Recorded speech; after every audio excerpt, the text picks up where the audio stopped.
Security forces نے بلوچستان کے ضلع بسیمہ میں خفیہ اطلاع پر کارروائی کی۔ فائرنگ کے تبادلے میں بھارتی اسپانسرڈ فتنۃ الخوارج کے 14 دہشت گرد جہنم واصل ہو گئے۔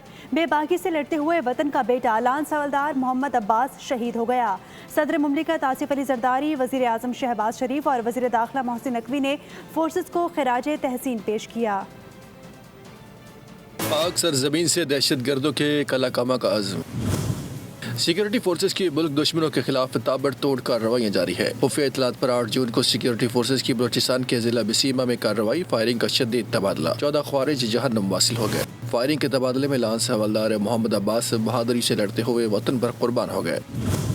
ISPR کے مطابق دہشت گرد قریبی پولیس اسٹیشنز اور بینکس پر حملے کی منصوبہ بندی کر رہے تھے۔ دہشت گردوں کے ذریعے استعمال 4 گاڑیاں، دیسی ساختہ دھماکہ خیز مواد بھی تباہ کر دیا گیا۔ علاقے میں سینیٹائزیشن آپریشن جاری ہے۔ صدر مملکت آصف علی زرداری، وزیر اعظم شہباز شریف اور وزیر داخلہ نے سیکورٹی فورسز کو خراج تحسین پیش کیا، جبکہ شہید محمد عباس کی بہادری پر خراج عقیدت پیش کیا۔ سبسکرائب کریں اور بیل دبائیں تاکہ کوئی خبر رہ نہ جائے۔